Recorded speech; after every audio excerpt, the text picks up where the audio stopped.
Hello student and welcome to our channel CA Aditya Chaudhary classes. This is the next lecture of chapter financial market from the business studies class 12. हमने already marketing management and financial management के chapters को पिछले lecture में cover कर लिए। ठीक है, उसका लेक्चर मैं आपको डिस्क्रिप्शन बॉक्स में दे दे रहा हूँ। अब जो भी आप नोट्स इस लेक्चर का भी नोट्स या तो कोई भी अगर आपको स्टडी मटेरियल अगर क्लास 12 के रिगार्डिंग चाहिए हो, चाहे वो इकोनॉमिक्स हो, बिजनेस स्टडीज हो, अकाउंटेंसी हो, आप हमारे इस वेबसाइट पे जाकर मैं आपको यहाँ पे सिंपली theaccountantblog.com यहाँ पे आप जाओगे। यहाँ पे सीबीएसई स्टूडेंट के सेक्शन में सभी मैं 11th एंड 12th क्लास के नोट्स को अपलोड करूंगा। ठीक है, जो भी आपके मतलब का होगा। अगर वर्किंग अकाउंटेंट वगैरह प्रोफेशनल्स के लिए ये है, जो स्टूडेंट फ्यूचर में अकाउंटेंट बनना चाहते हैं उनके लिए जो मटेरियल अभी अपलोड करूंगा वो सब यहाँ पे आएंगे। ठीक है, तो सिंपली अगर आप सीबीएसई स्टूडेंट है तो बिजनेस स्टडीज और इकोनॉमिक्स स्पेसिफिकली मैं यहाँ पे लेक्चर आपको जो भी नोट्स होगा वो यहाँ पे आपको मिल जाएगा। जैसे कि अगर मैं बताऊं अभी जो चैप्टर करने जा रहे हैं वो है फाइनेंशियल मार्केट। फाइनेंशियल मार्केट के नोट्स आपको कहाँ पे सीबीएसई स्टूडेंट सेक्शन में जाना है, सिंपली मैं यहीं से आपको कवर करवा रहा हूँ। एंड अभी जो रिसेंट नोट्स है वो क्या है, financial market. Financial market economics का यहाँ पे मैंने मनी एंड बैंकिंग अपलोड कर रखा है। तो फाइनेंशियल मार्केट के नोट्स के लिए आपने यहाँ पे जाना है, ये आपको यहाँ पे क्लिक करना है फाइनेंशियल मार्केट के सेक्शन पे, और ये अपना है कलरफुल नोट्स। तो सिंपली फाइनेंशियल मार्केट जो चैप्टर है इसका फ्री में पीडीएफ नोट्स यहाँ से डाउनलोड कर सकते हैं। यहाँ से आप अपना कॉम्प्रिहेंसिव नोट्स बना सकते हैं जिसमें मैंने एक से एक सभी की एस्पेक्ट को कवर कर रखा है। ये आपके एग्जाम के लिए मोर देन एनफ है, सभी मटेरियल यहाँ पे मैंने कवर कर रखे हैं। ठीक है, you read it and you get a clear conceptual understanding about the chapter financial market। और ये चैप्टर सिर्फ फाइनेंशियल मार्केट जो है ये 3 टॉपिक में डिवाइडेड है। एक है फाइनेंशियल मार्केट, एक है स्टॉक एक्सचेंज, एक है सेबी। जो फाइनेंशियल मार्केट से रिलेटेड टॉपिक है वो इस कलर में आपको मिलेंगे। जो भी यहाँ पे चैप्टर में जो भी नोट्स आपको मिलेगा सीबीएसई से ए टू जेड मैं यहाँ पे कहीं ना कहीं नोट्स अपलोड करता ही रहूंगा और वो कलरफुल मटेरियल होगा। जैसे कि फाइनेंशियल मटेरियल का जो नोट्स होगा वो इस कलर में होगा। अगर मैं बात करूं स्टॉक एक्सचेंज का तो स्टॉक एक्सचेंज इस कलर में आपको नोट्स मिलेगा। आफ्टर दैट इस टॉपिक का तीसरा पार्ट है सेबी जो आपको इस कलर में मिलेगा। ठीक है, तो आपने ध्यान रखना है कि आपको मटेरियल यहीं से तैयार करना है। मैं इसका क्या कहते हैं लिंक भी अपने वेबसाइट का मैं डिस्क्रिप्शन बॉक्स में अटैच कर दूंगा आपको। तो आज हम चैप्टर कवर करते हैं बिना टाइम वेस्ट किए। तो सबसे फर्स्ट यहाँ पे देखो टॉपिक आता है फाइनेंशियल मार्केट का मीनिंग। फाइनेंशियल मार्केट के मीनिंग में आपने ध्यान रखना है, देखो हर एक बिजनेस यूनिट में एक होता है सरप्लस यूनिट, एक होती है डेफिसिट यूनिट। सरप्लस यूनिट का मतलब जिसके पास पैसे एक्स्ट्रा पड़े हुए हैं जिसको इन्वेस्टमेंट करना है, और डेफिसिट यूनिट का मतलब होता है जिसको पैसे चाहिए। तो सरप्लस यूनिट मेरा कहने का मतलब है कि surplus unit means the lender जो लोन दे रहा है, और डेफिसिट यूनिट का मतलब बोरोवर जिसको लोन चाहिए। फाइनेंशियल मार्केट जो है वो सिर्फ और सिर्फ in chapter in topics lender और बोरोवर इसके बीच एक लिंक का काम करता है, इसके बीच एक भरोसेमंद लिंक का काम करता है। ठीक है, तो it is a link between surplus and deficit unit. Surplus unit is the lender and deficit unit here means the borrower. Financial market एक ऐसा मार्केट है जिसमें लोग, वैसे तो मार्केट में लोग गुड्स और सर्विसेज को ट्रेड करते हैं, गुड्स और सर्विसेज को बेचते और खरीदते हैं। फाइनेंशियल मार्केट एक ऐसा मार्केट है जहां पे सिक्योरिटीज को बेचा और खरीदा जाता है, जहां शेयर्स बेचे जाते हैं, डिवेंचर्स बेचे जाते हैं। ठीक है, मनी मार्केट इंस्ट्रूमेंट बेचे जाते हैं। अभी हम देखेंगे मनी मार्केट इंस्ट्रूमेंट क्या होता है। तो जहां पे फाइनेंशियल सिक्योरिटीज एंड डेरिवेटिव को बेचा और खरीदा जाता है एट लो ट्रांजेक्शन कॉस्ट, सबसे कम ट्रांजेक्शन कॉस्ट पे। सबसे कम ट्रांजेक्शन कॉस्ट क्यों, वहां पे सब कुछ आपको इंफॉर्मेशन एक जगह पे मिलता है। ठीक है, ऑनलाइन आज के टाइम पे सारा का सारा फाइनेंशियल मार्केट ऑनलाइन है, सब कुछ ऑनलाइन है। मतलब आप सिक्योरिटी बेच भी, शेयर डिवेंचर बेच भी ऑनलाइन सकते हो, खरीद भी आप ऑनलाइन सकते हो। तो फाइनेंशियल मार्केट सिंपली क्या है, एक ऐसा मार्केट है जहां पे फाइनेंशियल सिक्योरिटीज बेचे और खरीदे जाते हैं। ये सरप्लस और डेफिसिट यूनिट के बीच में एक लिंक का काम करता है। सरप्लस यूनिट कौन सी होती है, लेंडिंग यूनिट जिसको लोन देना है, और डेफिसिट यूनिट होती है बोरोइंग यूनिट जिसको लोन चाहिए। खत्म हो गया फाइनेंशियल मार्केट। नेक्स्ट आता है functions of the financial market. तो नेक्स्ट आता है फंक्शंस ऑफ फाइनेंशियल मार्केट। देखो सबसे फर्स्ट पॉइंट लिखा है, financial market allows for productive use of the funds borrowed. Productive use of the funds borrowed मतलब सही जगह दिखाता है वो पैसे की जहां पे जरूरत है वहां तक इस पैसे को पहुंचाता है, मतलब रिसोर्सेज का सही यूटिलाइजेशन करता है। Financial market provide a channel, ये एक चैनल दे रहा है जिससे saving flow to a capital formation. लोगों की सेविंग है, जो सरप्लस पैसा है वो सरप्लस पैसे को एक प्रॉपर चैनल दिया जा रहा है कि कैपिटल फॉर्मेशन इन्वेस्टमेंट का चैनल दिया जा रहा है। उस पैसे का जहां सही यूज हो रहा था उस डेफिसिट यूनिट को ये पैसा दे दिया गया। ठीक है, उसके बाद financial market allow for the determination of price. Price कैसे डिटरमाइन होता है? 11th क्लास में आपने इकोनॉमिक्स में पढ़ा होगा कि प्राइस वहां तय होता है जहां डिमांड और सप्लाई बराबर होता है। इक्विलिब्रियम प्राइस मतलब प्राइस तो डिमांड और सप्लाई से होता है। तो फाइनेंशियल मार्केट में फाइनेंशियल सिक्योरिटीज का डिमांड और सप्लाई होता है, और जब वहां पे उनकी डिमांड सप्लाई होती है तो फाइनेंशियल सिक्योरिटीज का प्राइस तय किया जाता है। तो ये आपको हेल्प करता है for the determination of price. It promote saving and investment. Obviously ये सेविंग को प्रमोट कर रहा है, सेविंग का सर प्रमोट कर रहा है ताकि लोग सोच रहे हैं कि अगर मैं जितना सेविंग करूंगा मैं अपने सरप्लस फंड को फाइनेंशियल मार्केट में इन्वेस्ट करके अच्छी अर्निंग कमाऊंगा, और ये इन्वेस्टमेंट को प्रमोट कर रहा है इसे। Reduction of cost of transaction, आपको सारी चीजें एक प्लेटफॉर्म पे मिल रही है तो आपका कॉस्ट ऑफ ट्रांजेक्शन जो है वो आपका ट्रेवलिंग कॉस्ट हो गया, सर्चिंग कॉस्ट हो गया, वो सब कुछ बच जाता है। ठीक है, आपको बायर ढूंढने नहीं पड़ती है। ठीक है, आपको बायर नहीं ढूंढने पड़ते कि इसको कौन खरीदेगा, आपको सर्चिंग इंजन पे टाइम नहीं वेस्ट करना पड़ता। तो simply it reduce the cost of transaction. तो पहला फायदा क्या हो गया, ये प्रोडक्टिव यूज करता है फंड जो भी आपने बोरो किया उसका, ये सेविंग को इन्वेस्टमेंट में कन्वर्ट करता है प्रॉपर तरीके से।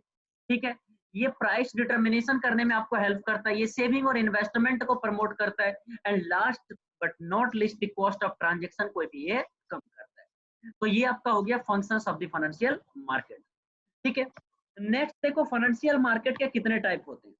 तो financial market is divided in two part, capital market और मनी मार्केट। अगर आपको लॉन्ग टर्म फंड में डील करना है तो वो है कैपिटल मार्केट, और अगर आपको शॉर्ट टर्म फंड में डील करना है तो वो है मनी मार्केट। तो फाइनेंशियल मार्केट के दो टाइप है, कैपिटल मार्केट, मनी मार्केट। जो मनी मार्केट है ये शॉर्ट टर्म फंड में डील करती है और इसको कंट्रोल करने वाली जो यूनिट है वो है आरबीआई। मनी मार्केट को कंट्रोल करती है आरबीआई, और कैपिटल मार्केट को कंट्रोल करती है SEBI, securities exchange board of India, securities and exchange board of India. और कैपिटल मार्केट के दो पार्ट होते हैं, कैपिटल मार्केट के भी दो पार्ट होते हैं फर्दर। एक होता है प्राइमरी मार्केट, जब पहली बार शेयर को इशू किया जा रहा है मार्केट में तो उसे क्या बोलते हैं, प्राइमरी मार्केट, मतलब न्यू इशूज जब लाए जा रहे हैं मार्केट में। और एक होता है सेकेंडरी मार्केट, जो ऑलरेडी शेयर इशू हो चुके हैं अगर आप उनको बाय सेल कर रहे हो तो वो कौन सा मार्केट है, secondary market. In which issued security which already been earlier issued by the company is being traded, आप अगर उस पे ट्रेड करते हो। तो फाइनेंशियल मार्केट के कितने पार्ट हैं, capital market, money market. Capital market long term के लिए, मनी मार्केट शॉर्ट टर्म के लिए। कैपिटल मार्केट फर्दर डिवाइडेड है दो पार्ट में, प्राइमरी मार्केट, सेकेंडरी मार्केट। अगर पहली बार शेयर को इशू किया जा रहा है तो वो प्राइमरी मार्केट है, अगर ऑलरेडी जो शेयर इशू हुए हैं उसी पे ही ट्रेड किया जा रहा है तो वो है सेकेंडरी मार्केट। ठीक है, अब हम लोग पढ़ने जा रहे हैं कैपिटल मार्केट और मनी मार्केट के बीच में डिफरेंस क्या होता है।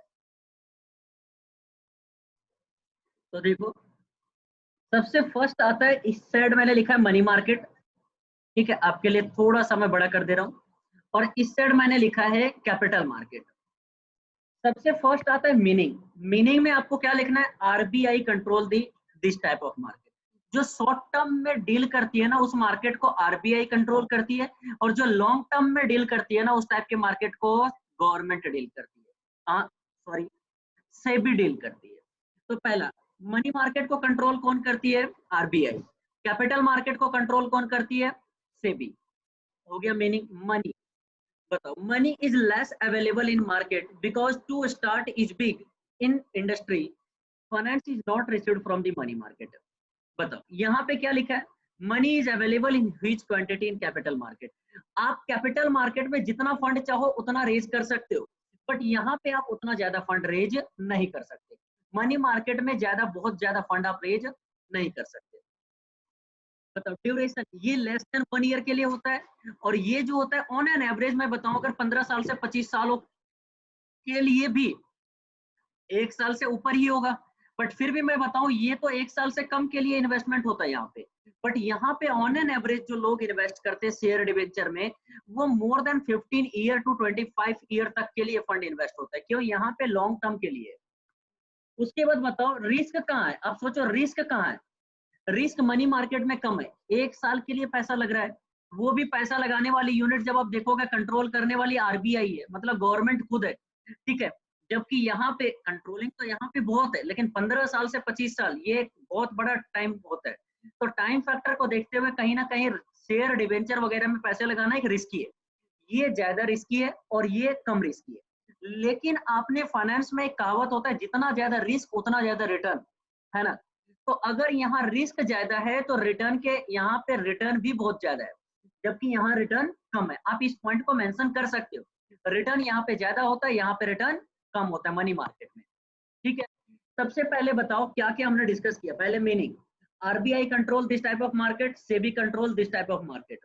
ड्यूरेशन लेस देन 1 ईयर के लिए होता है, ये ऑन एन एवरेज 15 साल से 25 सालों के लिए होता है।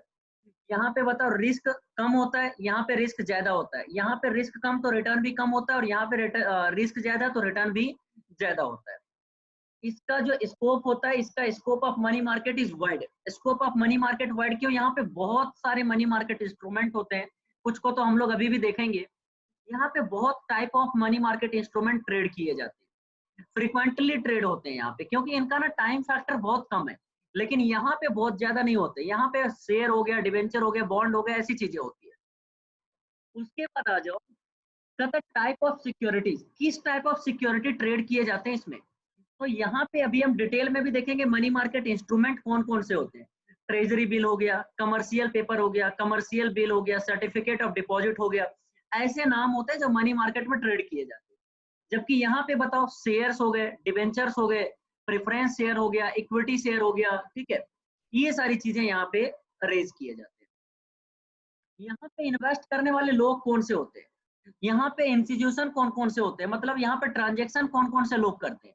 तो central bank, commercial bank, finance companies, ये ट्रांजेक्शन परफॉर्म करते हैं, मतलब ये लोग इशू करते हैं, ठीक है। ये लोग इशू करते हैं, ये लोग लोन उठाते हैं पब्लिक से।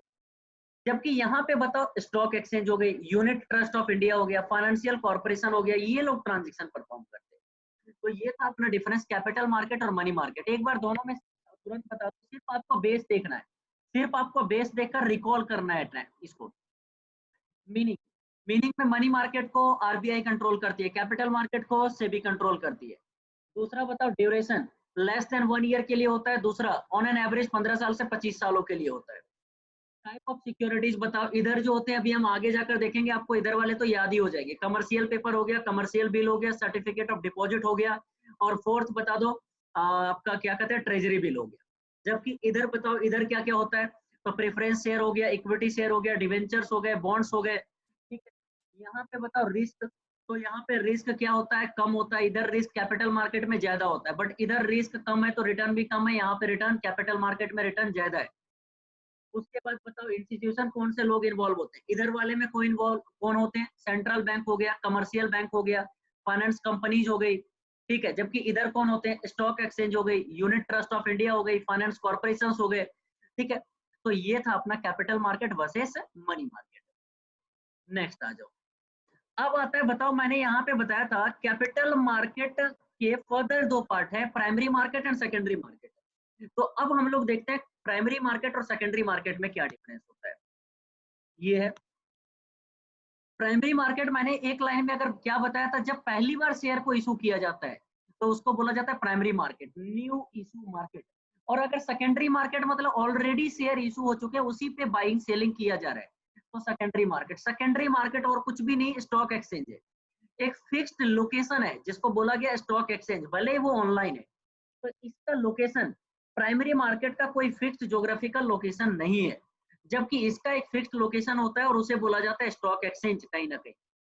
उसके बाद बताओ सिक्योरिटीज ट्रेडेड, तो sale buy securities by new company, या तो अभी अभी कंपनी, मैंने बोला नए शेयर इशू किए जाते हैं। नया शेयर दो तरीके से किया जा सकता है, या तो कंपनी अभी अभी बनी है, या तो कंपनी पहले बनी थी, ठीक है, और पहली बार शेयर इशू कर रही है। पहली बार शेयर मतलब जब जब शेयर इशू होगा पहली बार, उसे प्राइमरी मार्केट में ही बोला जाएगा। और sale of securities by either the new companies, either the new companies, और new issue of securities by the existing company. Existing company नया इशू ला रही है कि नहीं?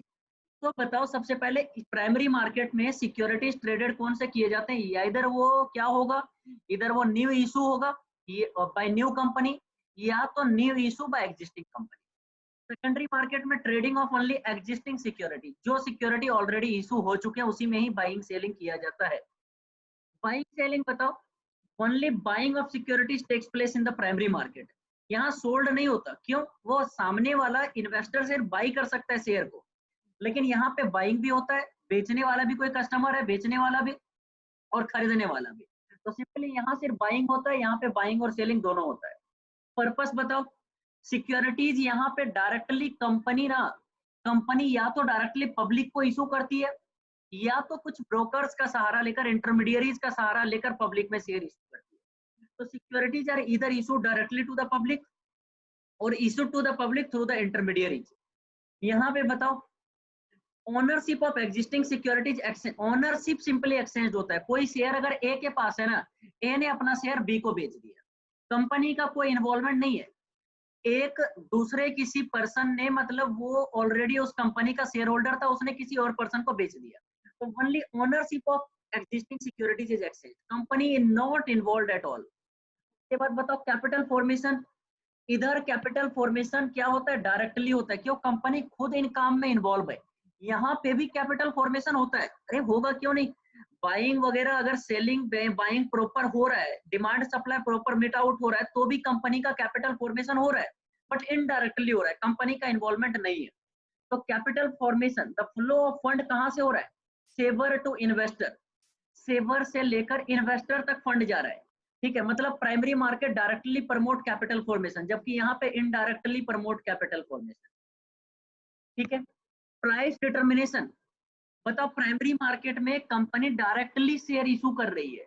अब इसमें बताओ प्राइस डिटर्मिनेशन, जब पहली बार शेयर इशू हो रहा है तो प्राइस को वो खुद डिटरमाइन करती है, मुझे किस पे बेचना चाहिए, या तो एट पार पे बेचेगी, या तो एट प्रीमियम पे बेचेगी, या तो एट डिस्काउंट। एट डिस्काउंट नहीं अलाउड है। After introduction of section 53 of companies act 2013, कोई भी कंपनी अपने शेयर को डिस्काउंट पे इशू नहीं कर सकती। तो प्राइस डिटर्मिनेशन यहाँ पे कंपनी खुद करती है कि मुझे एट पार करना है, एट प्रीमियम करना है, बट यहाँ पे प्राइस डिटरमाइन होता है, वो डिमांड और सप्लाई करता है, जहां पे डिमांड और सप्लाई बराबर होगा वही प्राइस तय करता है। और यही रीजन है कि लिस्टेड कंपनियों के शेयर तुरंत आए दिन बदलते रहते हैं। लोकेशन, इसका कोई फिक्स लोकेशन नहीं होता, इसका फिक्स लोकेशन होता है। बताओ, आज एक बार पूरा का पूरा प्राइमरी मार्केट और सेकेंडरी मार्केट मुझे रिपीट कर दो। तो पहला, सिर्फ आप बेसिस देखोगे, फिर से मैं बताऊं, जब भी आप डिफरेंस देखो ना, सिर्फ और सिर्फ बेसिस की तरफ देखना। ठीक है, सिक्योरिटीज ट्रेडेड, सिक्योरिटीज बताओ, या तो नई कंपनी अभी अभी इनकॉर्पोरेट हुई है वो सिक्योरिटी इशू कर सकती है, या तो एग्जिस्टिंग कंपनी नया इशू ला रही है। यहाँ पे सेकेंडरी मार्केट में बताओ, सेकेंडरी मार्केट में ऑलरेडी जो शेयर इशू हो चुका है उसी पे ट्रेडिंग किया जाता है।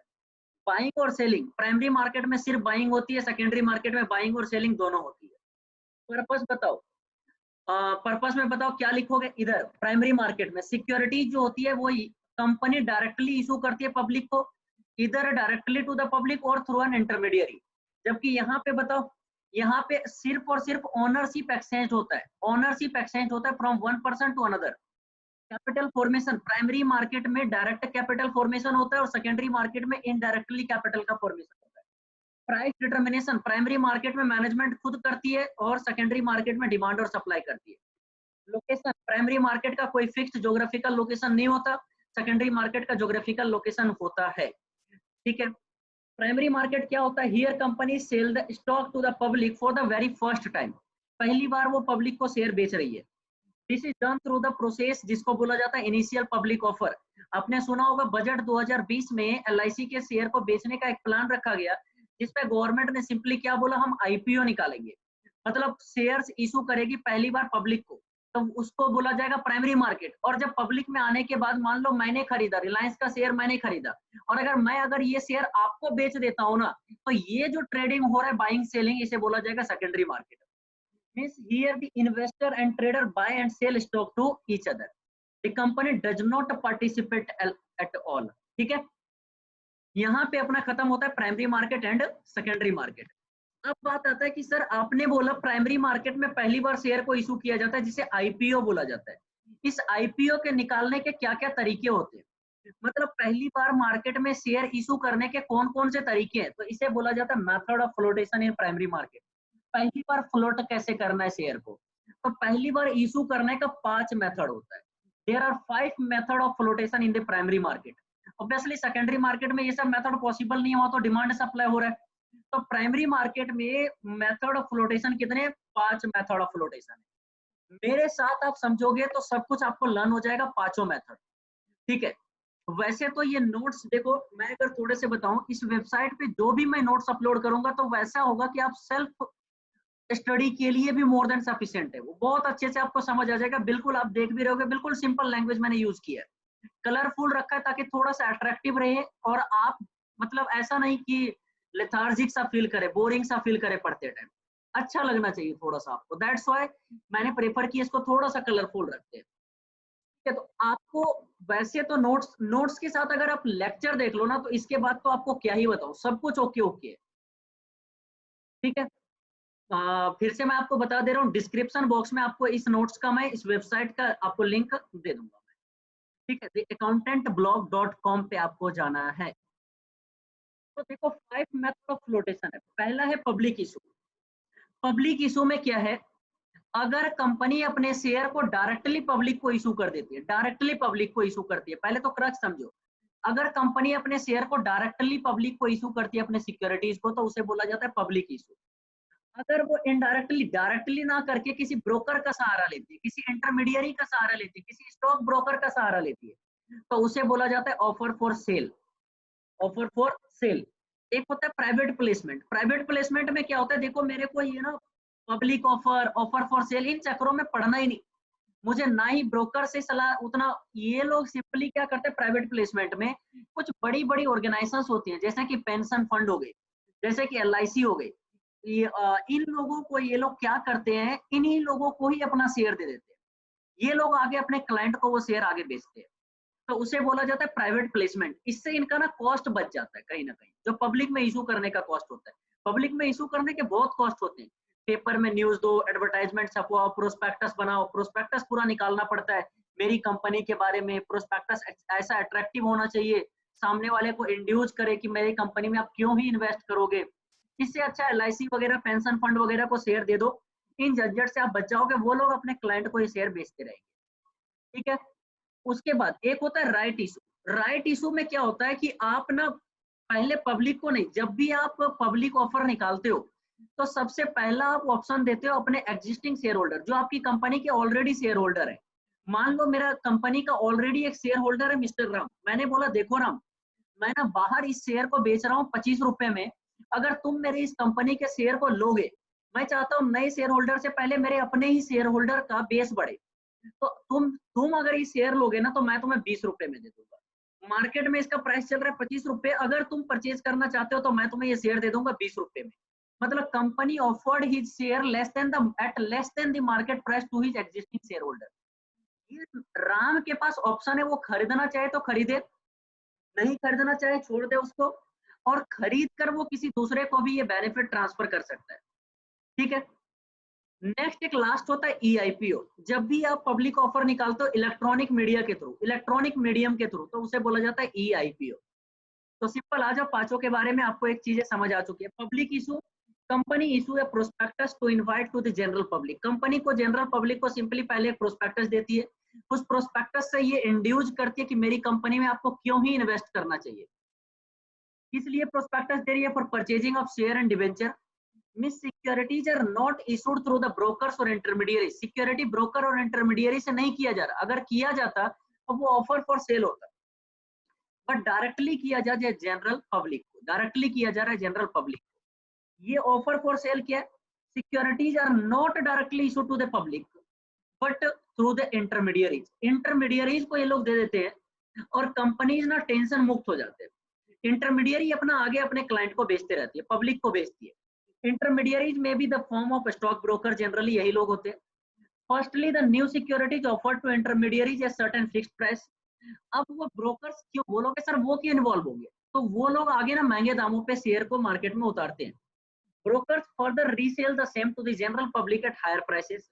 इससे कंपनी को क्या फायदा होता है? Company feels from tedious work burden of the public issue. क्यों? प्रोस्पेक्टस ये सब के झंझट में मैं पढ़ूं, वो सब ब्रोकर खुद देख लेगा, उन लोगों का काम ही वही है ना, उन लोगों का रोज का डीलिंग ही इन्हीं मैटर्स में ही है, तो वो लोग इस मामले में एक्सपर्टाइज है। नेक्स्ट आ जाओ private placement.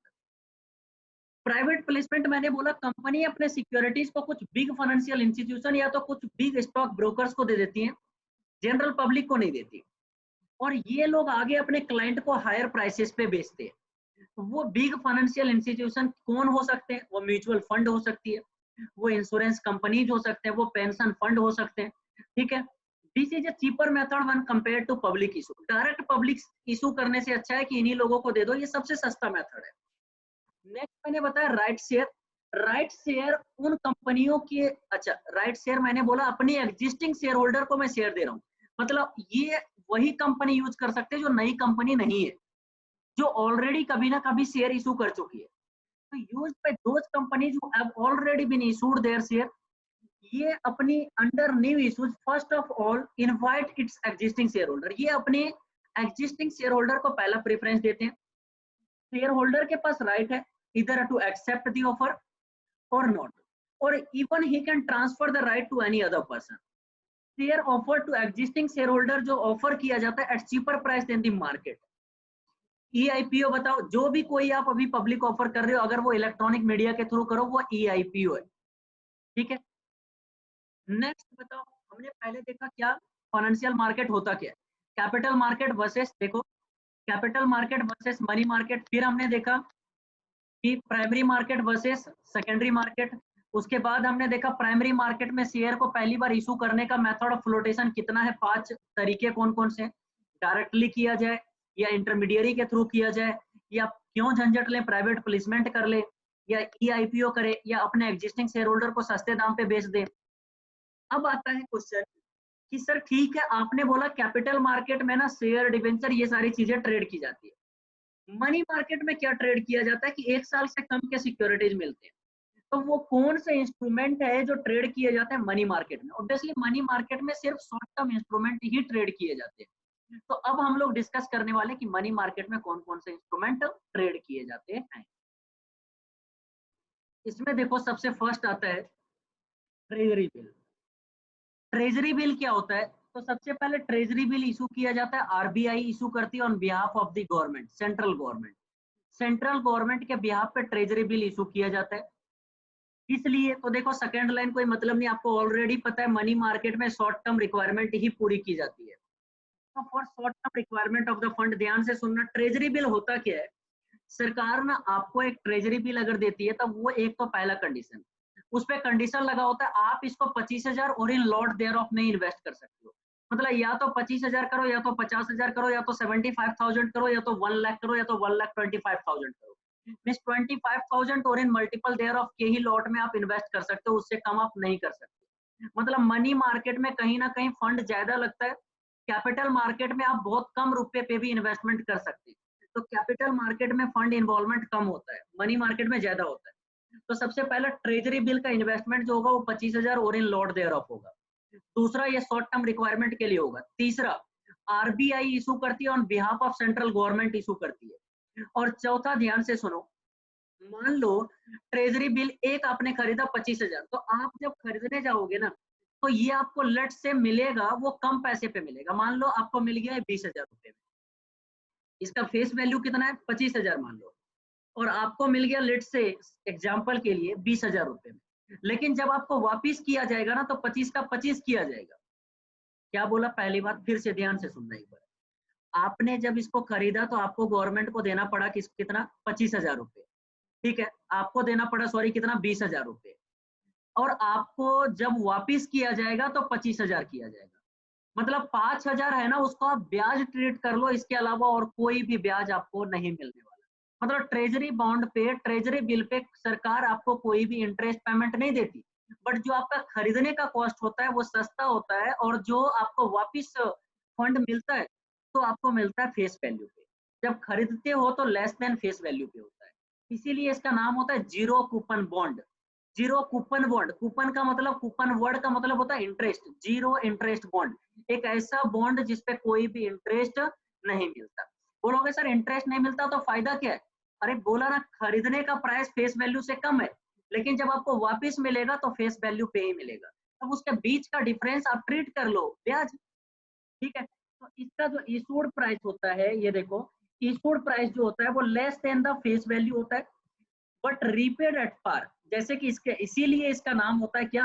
Zero coupon bond, इसीलिए इसका नाम होता है जीरो कूपन बॉन्ड, ठीक है।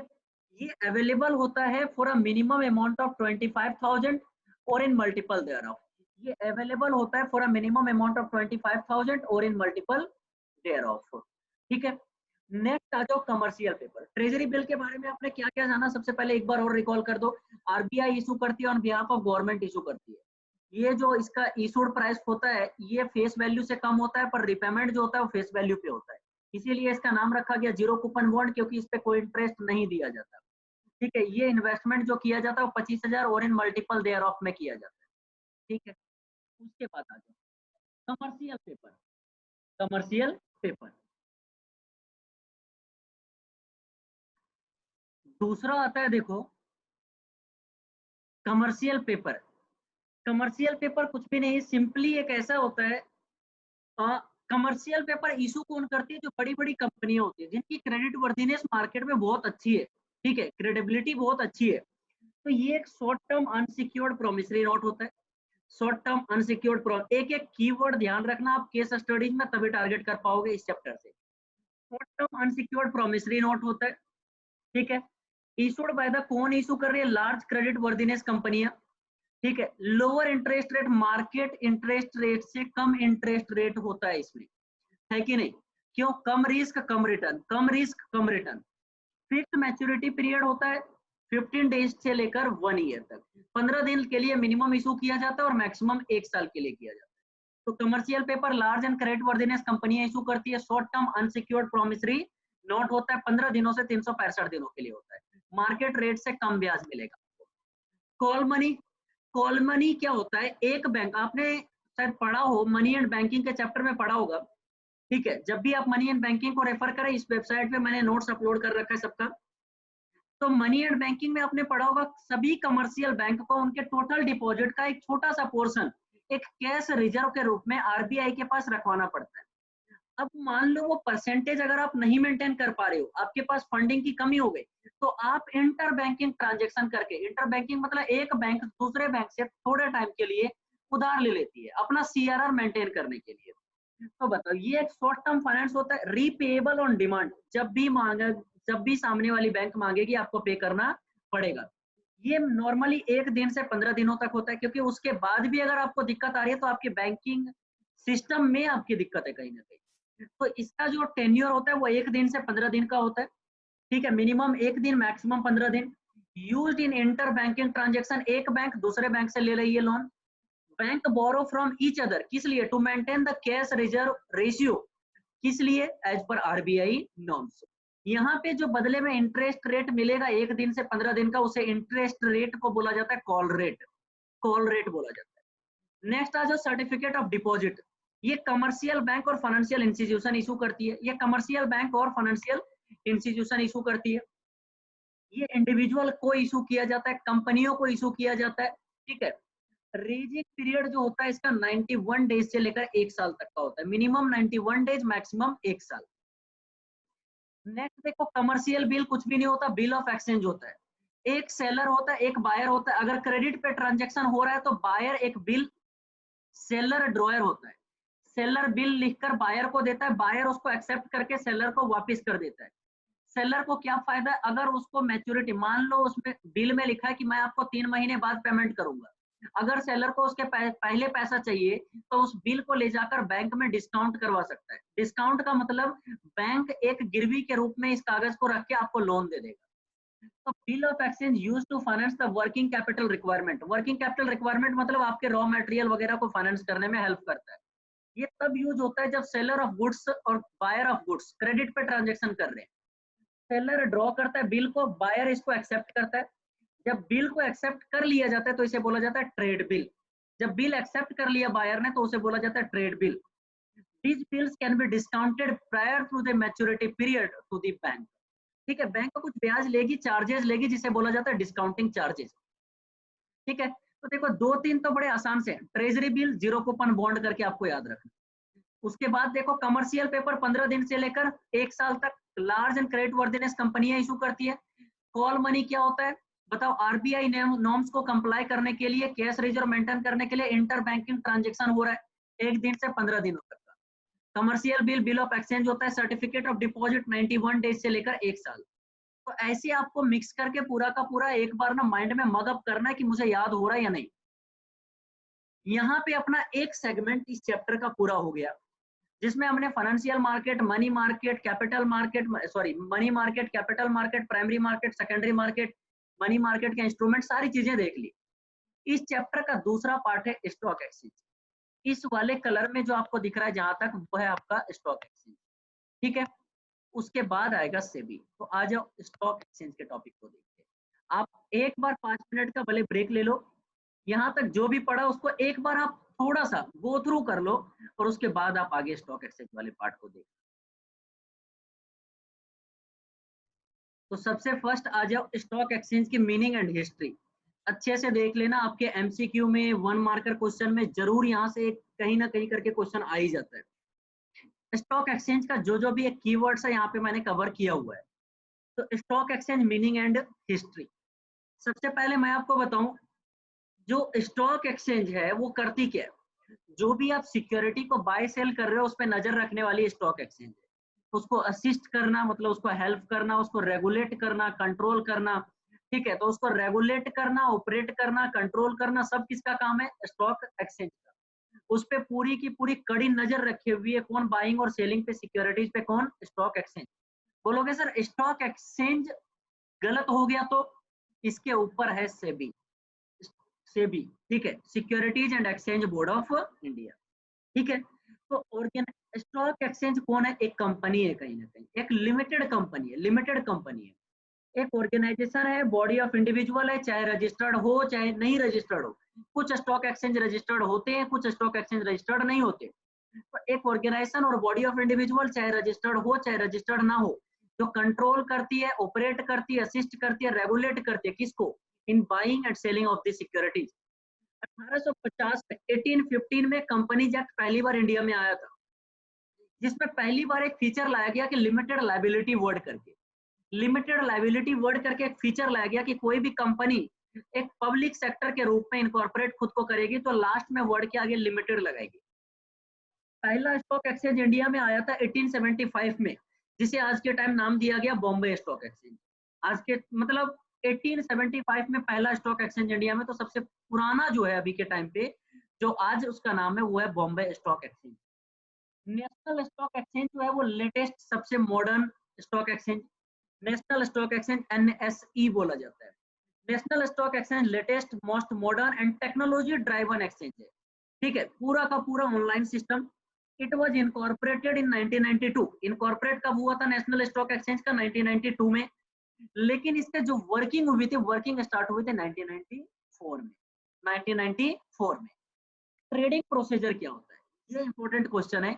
स्टॉक एक्सचेंज में जो buying and selling of securities होते हैं, उसका ट्रेडिंग प्रोसीजर कैसे होता है, कैसे सिक्योरिटीज खरीदे बेचे जाते हैं। तो देखो कैसे कैसे होता है, ये कहीं ना कहीं आपको ना ये 5 स्टेप में पूरा समझना है। 5 स्टेप अगर आप समझ गए तो आपके लिए ट्रेडिंग प्रोसीजर, आपको याद नहीं करना पूरा चैप्टर, अगर आप ना मेरे तरीके से समझो, चीजों को प्रैक्टिकली समझने की कोशिश करना बस। तो आ जाओ देखते हैं स्टॉक एक्सचेंज में ट्रेडिंग एंड सेटलमेंट प्रोसीजर क्या होता है। ट्रेडिंग प्रोसीजर मेरा कहने का मतलब क्या है कि शेयर को बेचा खरीदा कैसे जाता है।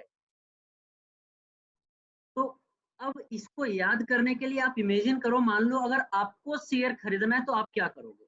तो सबसे पहले आपका एक स्टेप होता है, आप खुद नहीं कर सकते ट्रेडिंग। जो रजिस्टर्ड ब्रोकर है ना, जो सेबी रजिस्टर्ड ब्रोकर होते हैं, वो सेबी रजिस्टर्ड ब्रोकर ही ट्रेडिंग कर सकते हैं स्टॉक एक्सचेंज पे। तो आपने क्या करना है, सबसे पहले एक ब्रोकर को सेलेक्ट करो। सबसे पहले एक सेबी रजिस्टर्ड ब्रोकर को सेलेक्ट करो। और transaction of business on behalf of investor, किस लिए? ताकि वो आदमी ट्रांजैक्शन कर सके आपके बिहाफ पे। Trading can only be done through the SEBI registered broker. और इन्वेस्टर प्रेफर करता है उसी ब्रोकर को जिसके पास प्रॉपर नॉलेज हो, जिसके पास प्रॉपर ड्यू डिलिजेंस किया हो, पूरा रिसर्च करके, और वो सब कुछ जानता हो। ठीक है। दूसरा स्टेप आपका होता है, मान लो आपने ब्रोकर सेलेक्ट कर लिया, XYZ ब्रोकर कोई है, स्टॉक ब्रोकर, आपने उसको सेलेक्ट कर लिया, उसको बोला भाई साहब मुझे ना शेयर बाय करने, बताओ कैसे बाय करना है। उसने बोला आप एक काम करो, जैसे आप बैंक अकाउंट खुलवाते हो ना, वैसे मेरे साथ एक डीमैट अकाउंट खुलवाओ। तो दूसरा होता है opening demat account with the borrower.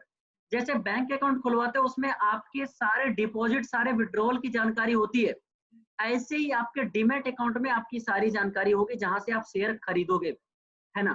तो दूसरा क्या है, it refers to account which an Indian citizen must open with the banks और स्टॉक ब्रोकर, जिसे बोला जाता है डिपॉजिटरी पार्टिसिपेंट। ध्यान से सुनना, ब्रोकर्स जो है ना, ब्रोकर या तो कोई बैंक, वो है डिपॉजिटरी पार्टिसिपेंट। वो कौन है डिपॉजिटरी पार्टिसिपेंट? सिक्योरिटीज जो आप खरीदोगे, जो भी सिक्योरिटीज खरीदोगे, वो सारी सिक्योरिटीज आपकी कहाँ पे सिक्योरिटीज हेल्ड की जाएगी? वो डिपॉजिटरीज में, इलेक्ट्रॉनिक फॉर्म में। डिपॉजिटरी कोई नहीं, डिपॉजिटरी एक कंपनी है। वो डिपॉजिटरी एक कंपनी जो ऑनलाइन आपके सिक्योरिटीज को होल्ड करके रखती है, ऑनलाइन आपके सिक्योरिटीज को होल्ड करने का स्पेस प्रोवाइड करती है। तो securities are held in electronic form by the depositories. Depository एक कंपनी होती है, ऑर्गेनाइजेशन होती है जो सिक्योरिटीज होल्ड करती है। एट प्रेजेंट इंडिया के पास दो डिपॉजिटरीज है, एक है NSDL और एक है CDSL। यहाँ से भी क्वेश्चन आते हैं। NSDL मतलब national securities depositories limited, and CDSL में सेंट्रल डिपॉजिटरी सर्विसेज लिमिटेड। तो सिंपली आपने डीमैट अकाउंट ओपन करवाया। डीमैट अकाउंट कौन करते हैं? जो डिपॉजिटरी पार्टिसिपेंट, मतलब दैट में भी ब्रोकर और दैट में भी बैंक। उनको डिपॉजिटरी पार्टिसिपेंट क्यों बोला गया? क्योंकि वो डिपॉजिटरी के बिहाफ पे क्लाइंट से इंफॉर्मेशन ले रहे हैं। ठीक है। इंडिया में दो डिपॉजिट किए। तीसरा स्टेप होता है, चलो सर मैंने डीमैट अकाउंट भी खुलवा लिया, अब अपने ब्रोकर को फोन करना है कि भाई साहब मुझे ना रिलायंस के इतने इतने शेयर बाय करने हैं। बोलोगे मैं मेरे को तो पता ही नहीं होगा। अरे आप ब्रोकर को एडवाइस ब्रोकर से ले लो आप, बट अल्टीमेटली ऑर्डर आपको देना है। जो आप बोलोगे ब्रोकर वही कर देगा। तो after opening the demat account, investor can place order to the broker. Investor order करेगा प्लेस ब्रोकर को, और ब्रोकर फाइनली उसके लिए शेयर परचेज करेगा। Investor may be consulted with his broker also for this. और लास्ट में जैसे आपने ऑर्डर दे दिया ब्रोकर को, ब्रोकर एग्जीक्यूट करेगा ऑर्डर। ऑर्डर एग्जीक्यूट करना मतलब वो ऑनलाइन जाएगा अपने सिस्टम पे, और ऑनलाइन जाकर आपका जो भी आपने प्राइसिंग वगैरह पे बोला होगा जिस कंपनी का, वैसा वो एग्जीक्यूट करेगा order. Broker execute the order मतलब बाय सेल जो भी आपने बोला होगा। जैसे ट्रांजेक्शन होता है, ब्रोकर को बनाना होता है कॉन्ट्रैक्ट नोट। कॉन्ट्रैक्ट नोट ऐसा ही होता है जैसे बिलिंग वगैरह होती है। वो कॉन्ट्रैक्ट नोट में सब कुछ लिखा होगा, ब्रोकर ने आपके बिहाफ पे कौन से शेयर को बाई सेल किया है, कितने प्राइस पे किया है, किस कंपनी का शेयर है, ठीक है, उसने कितना ब्रोकरेज चार्ज किया, तो उस पे सब कुछ होगा। उस पे नेम लिखा होगा, प्राइस ऑफ सिक्योरिटी होगा, नेम ऑफ द पार्टीज होगा, ब्रोकरेज कितना चार्ज किया है, वो सब लिखा होगा। उसमें उसका साइंड ब्रोकर का होना बड़ा जरूरी है। और वो कॉन्ट्रैक्ट नोट जैसे ही ऑर्डर एग्जीक्यूट हुआ, उसके 24 घंटे के अंदर आपको भेजना जरूरी है। नहीं भेजा ना तो ऊपर से भी है, ध्यान रहे। तो वो 24 घंटे के अंदर कॉन्ट्रैक्ट नोट ब्रोकर को देना पड़ता है अपने क्लाइंट को। ठीक है। और पांचवा स्टेप होता है लास्ट सेटलमेंट का। ठीक है, लास्ट क्या होता है? सेटलमेंट का। सेटलमेंट में सिंपली क्या हुआ, last stage is actual transfer of security. जिसने शेयर बेचा होगा वो एक्चुअल ट्रांसफर करेगा, मतलब यहाँ फाइनली सेटलमेंट हो रहा है। There are two types of settlement. एक होता है स्पॉट सेटलमेंट, मतलब इमीडिएटली तुरंत अभी के अभी सेटलमेंट हो रहा है। बट इंडिया में अभी के अभी को भी T+2 डेज बोला जाता है। मतलब अगर ट्रांजेक्शन होने के 2 दिन बाद भी आप सेटलमेंट करोगे ना, तो उसे अभी के अभी ही बोला जाएगा। तो स्पॉट सेटलमेंट एक होता है फॉरवर्ड। स्पॉट सेटलमेंट का मतलब होता है ऑन दी स्पॉट काम हो रहा है, नाम से ही पता चल रहा है। Settlement done immediately and on the spot settlement. But India T+2 settlement follow करती है, ट्रांजेक्शन प्लस 2 दिन। लेकिन अगर ये ट्रांजेक्शन प्लस 2 दिन के बाद कभी फ्यूचर में ट्रांजेक्शन हो रहा है, जैसे T+5 डेज, T+10 डेज, तो इसको बोला जाता है forward settlement. Forward it means settlement takes place on some future date. India का स्टॉक मार्केट ध्यान रख लेना 9:55 मॉर्निंग से लेकर और 3:30 PM तक खुला रहता है, मंडे टू फ्राइडे। ठीक है। ये था अपना क्या, कि आपका सबसे पहले आपको ब्रोकर ढूंढना है, आपने डीमैट अकाउंट ओपन करना है, फिर इन्वेस्टर ब्रोकर को ऑर्डर प्लेस करेगा, ब्रोकर ऑर्डर एग्जीक्यूट करेगा, फिर कॉन्ट्रैक्ट नोट बनाएगा और लास्ट में सेटलमेंट फॉलो। अब आता है अपना functions of stock exchange. Functions of stock exchange के क्या क्या काम होते हैं। ये टॉपिक करने के बाद आपका स्टॉक एक्सचेंज का टॉपिक भी कंप्लीट हो जाएगा। तो देखते हैं फंक्शंस ऑफ स्टॉक एक्सचेंज। तो फंक्शंस में देखो, मैंने यहाँ पे एक तो इंडिविजुअल के लिए क्या फंक्शन कर रहा है स्टॉक एक्सचेंज, बिजनेस के लिए क्या फंक्शन कर रहा है, और इकोनॉमी, ओवरऑल इकोनॉमी के लिए क्या फंक्शन कर रहा है। तो देखो इंडिविजुअल के लिए क्या फंक्शन कर रहा है, इंडिविजुअल के लिए क्या क्या कर रहा है। सबसे पहले एज ए इन्वेस्टमेंट चैनल है, मतलब आप अपनी सरप्लस फंड को स्टॉक एक्सचेंज के मीडियम के थ्रू इन्वेस्टमेंट में कन्वर्ट कर सकते हो। तो आपके सरप्लस फंड को इन्वेस्टमेंट में बदलता है। गेनिंग प्रोटेक्शन है, क्यों? स्टॉक एक्सचेंज बाइंग और सेलिंग के सिक्योरिटीज पे कड़ी निगरानी रखता है, तो इतना ज्यादा वो कंट्रोल, रेगुलेट, मॉनिटरिंग करता रहता है कि आपका पैसा प्रोटेक्शन, डूबने के चांसेस कम होते हैं। ठीक है। रिसीविंग इंफॉर्मेशन, मतलब आप स्टॉक एक्सचेंज की वेबसाइट से सभी जानकारियां ले सकते हैं, कौन से शेयर का भाव क्या चल रहा है। बिजनेसेस के लिए क्या है, बिजनेस को हेल्प करता है to raise in the raising of capital, उनको पैसा चाहिए, आप जो इन्वेस्ट करते हो बिजनेस को ही तो जा रहा है वो पैसा, तो उन लोगों को स्टॉक एक्सचेंज के थ्रू इजिली शेयर इशू करके पैसे मिल जाते हैं। बूस्टिंग क्रेडिबिलिटी, वो स्टॉक एक्सचेंज के थ्रू मार्केट में अपनी क्रेडिबिलिटी, अपनी पहचान बनाते हैं, गुडविल, अच्छी इमेज बनाते हैं। इकोनॉमी के लिए क्यों अच्छा है, raising capital for the government, government के लिए कैपिटल और पब्लिक कंपनियों के लिए कैपिटल आता है, पब्लिक कंपनीज के शेयर यहाँ पे बिकते हैं और पब्लिक कंपनीज को फंड मिलता है यहाँ से। Fully utilising resources, obviously economy के रिसोर्सेज का फुल्ली यूटिलाइज हो रहा है, एक तरफ लोगों के पास सरप्लस फंड पड़ा हुआ है, दूसरी तरफ लोगों को डेफिसिट यूनिट को पैसा चाहिए, दोनों को एक जगह लाकर मिला रहा है, इससे बेहतर क्या काम हो सकता है। ठीक है। As a economic indicator, stock exchange अच्छा चल रहा है तो बोला जाता है जीडीपी अच्छी, इकोनॉमी अच्छी चल रही है। अगर स्टॉक एक्सचेंज खराब चल रहा है दैट मींस इकोनॉमी खराब चल रही है, तो एज ए इकोनॉमिक इंडिकेटर भी काम करता है। ठीक है, तो यहाँ पे अपना स्टॉक एक्सचेंज वाला टॉपिक खत्म होता है। अब आया अपना छोटा सा एक topic, SEBI, securities and exchange board of India. ध्यान रखना, एक पावरफुल यूनिट है सेबी, स्टॉक एक्सचेंज के ऊपर भी नजर रखता है वो सेबी है, ब्रोकर के ऊपर नजर रखना, सब ब्रोकर के ऊपर नजर रखना, म्यूचुअल फंड्स के ऊपर नजर रखना, ये सभी का काम, सभी के ऊपर नजर रखना सेबी का काम है। Securities and exchange board of India, इसका सेटअप किया गया था 1998 में to regulate the functions of securities market. Main काम क्या है, जो सिक्योरिटीज मार्केट है, सिक्योरिटीज मार्केट मतलब जो मेनली स्टॉक एक्सचेंज है, जहां पे शेयर का बाय सेल किया जा रहा है, उसके फंक्शंस को आप रेगुलेट करो, नहीं बोला मैंने मॉनिटर करो, रेगुलेट करो, रेगुलेट, कानून में सबको बांध के रखो सबको, है कि नहीं। तो रेगुलेट करने का काम है, 1998 में सेटअप हुआ है। मेन पर्पस क्या है, सेबी प्रमोट करता है orderly and healthy development of market, काम अच्छे से होना चाहिए और हेल्दी डेवलपमेंट ऑफ मार्केट। अब आता है सेबी के ऑब्जेक्टिव क्या है, सेबी का क्या है ऑब्जेक्टिव, क्या क्या काम है सेबी का, कहीं ना कहीं काम अलग है, ऑब्जेक्टिव मतलब उद्देश्य क्या है। तो इसका एक मेमोरी टेक्निक है, memory technique, MT for memory technique, PRP. SEBI का काम क्या है, सेबी का ऑब्जेक्टिव क्या है, पीआरपी। सेबी का ऑब्जेक्टिव क्या है, पीआरपी। तो सेबी का उद्देश्य है पीआरपी, पी फॉर प्रोटेक्ट करना, आर फॉर रेगुलेट करना, और फिर से पी फॉर प्रमोट करना और प्रिवेंट करना। तो पी से तीन है, प्रोटेक्ट करना, प्रमोट करना, प्रिवेंट करना, प्रोटेक्ट करना, प्रमोट करना, प्रिवेंट करना। आर फॉर रेगुलेट करना, प्रोटेक्ट किसको, प्रोटेक्ट किसको, प्रोटेक्ट करना राइट ऑफ इन्वेस्टर को, प्रोटेक्ट करना राइट ऑफ इन्वेस्टर को, इन्वेस्टर को कह रहा मैं तुम्हारे साथ गलत नहीं होने दूंगा, तुम्हारा अधिकार ही रहेगा, तुम्हारे पैसे नहीं डूबेंगे। ये प्रमोट करता है किसको, healthy and orderly development of market. ठीक है। ये प्रिवेंट करता है मेल प्रैक्टिसेस, फ्रॉडलेंट प्रैक्टिसेस जो मार्केट में चलते हैं उसको प्रिवेंट करता है। ये रेगुलेट करता है, स्टॉक एक्सचेंज के ऊपर कड़ी निगरानी रखता है।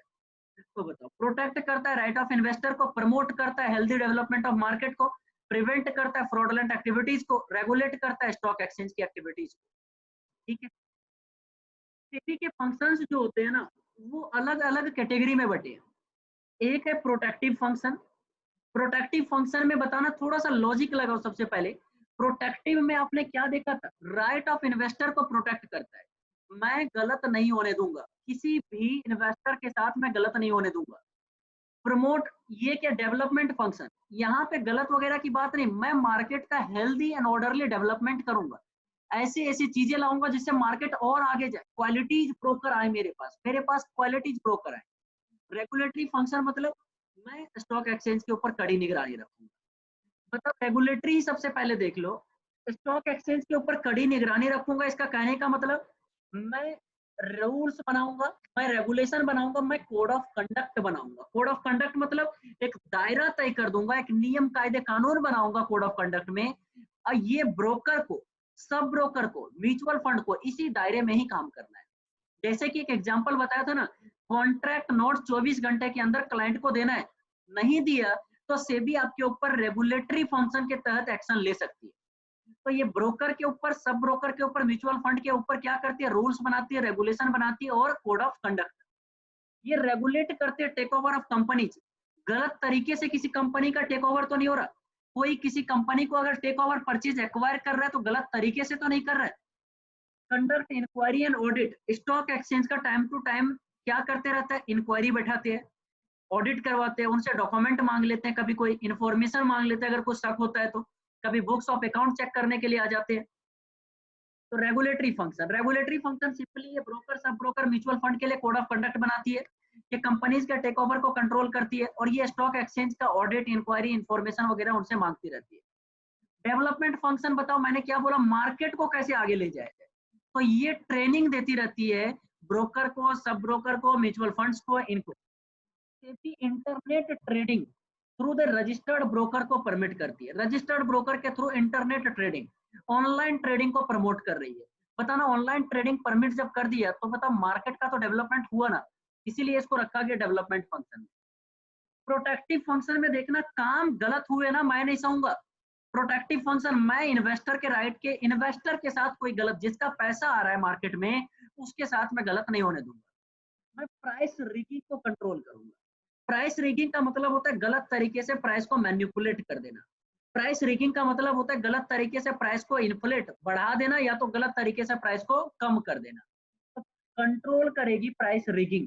Price rigging refers to manipulating the price of securities, और मैनिपुलेट करने का पर्पस क्या था, गलत तरीके से प्राइस को इन्फ्लेट करना या तो डिफ्लेट करना। कंट्रोल करती है इनसाइडर ट्रेडिंग को। इनसाइडर ट्रेडिंग क्या होता है, जब घर का भेदी लंका ढाए, जो कहानी सुना है ना आपने, वो इनसाइडर ट्रेडिंग ही होता है।